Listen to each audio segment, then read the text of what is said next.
I guess the country as a whole to move forward. 2.75% growth, that's not great. We need much more than that to create the jobs that we need to create. So let's go back to our economists. Big ideas. I'm Jenny from the University of the Witwatersrand. I just think we really need to promote creativity, in the sense that if we can promote creativity, then we will get a lot more people to be confident as being entrepreneurs, and then that will be able to create jobs, and then with job creation we can alleviate the unemployment issue that we have. Any other big ideas that we need to be thinking about? I think we can innovate, particularly in education. One idea is to probably have a standardized primary school education, but in high school levels have a variety of different institutions that one can go to. So not only just fixate on academia, however, but also have high schools that promote entrepreneurship, high schools that promote creativity, technical skills, so that when people actually get to varsity or higher education, they have more playroom than just university. Yes. Knowledge economy. Is this the way we should be going and thinking? I think we should look at what other countries are doing. Look at countries like China and Japan, see what they are doing, what's working, and maybe it could work for us. What are they doing right? They're doing quite a number of things, in that they're forming very strong alliances with other countries, and that does strengthen their knowledge as well as their learning experience. And I think that is what we should be looking as a country. All right. So if you had to talk to our political elders now, how do they change this game? I mean, on the one hand, they're under sort of pressure to get votes at elections and so on and so forth. But if you guys were cabinet, how would you be doing things differently?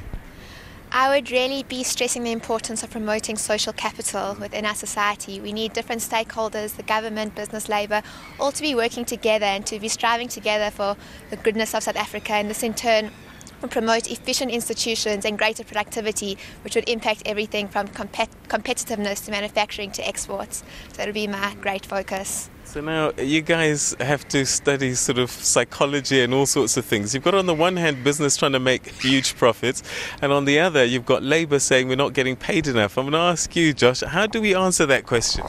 I personally think that we really need to look at poverty and inequality in South Africa, and we need to say that must be our first priority. We really need to emphasise eradicating poverty and inequality, and if business needs to take a cut for now, I personally think that that's just what needs to happen.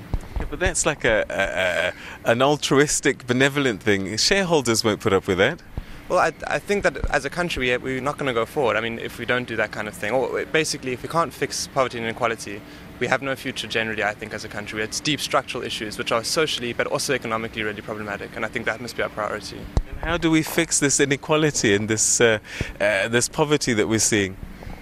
I think we should try and get the youth to participate more in the economy. Instead of worrying how we can create employment for the youth, I think we should worry more about how we can get the youth to also help the economy in creating these jobs that we desperately need. So I think the government should also focus on empowering the youth more, giving them loans and everything, because at the end of the day the youth don't have like collateral assets, so it's difficult for them to acquire things like loans and buildings, so the government should help out in that area.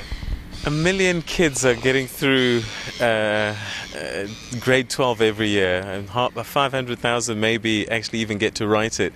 So we've got a lot of kids that are dropping out, and you guys are talking about concentrating on the youth, but how? 2.75% growth. How on earth do we move forward? How do we absorb so many people?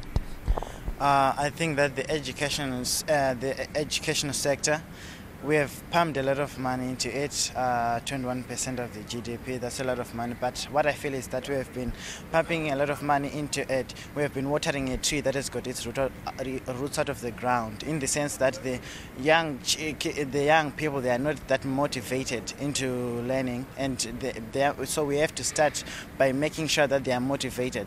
If it is possible, maybe we could actually implement some motivational subjects in the schools to make sure that those broken families which do not have parents who can motivate the children can have some motivation through the schooling system. All right, okay, very general question. What's the best economic model? Communism, capitalism, socialism? What do you think? Africanism, Pan-Africanism. I think socialism. Yeah, socialism. Socialism. South Africanism. Social democracy. Social democracy. Yeah. Okay, that's interesting. Capitalism. Capitalism. Socialism. Socialism. Pragmatism. Oh my goodness. Okay, so you've got all the isms here, and this is future leaders that are busy having this little sort of endeavor of knowledge, and I've got a feeling, I'm very optimistic that in their hands, probably we're going to get things right in the future. But we're going to leave it there for the time being. We've got the news up next, and after that we'll continue to unpack the minister's speech from yesterday with some commentators. So make sure that you're a part of that coming up after the news.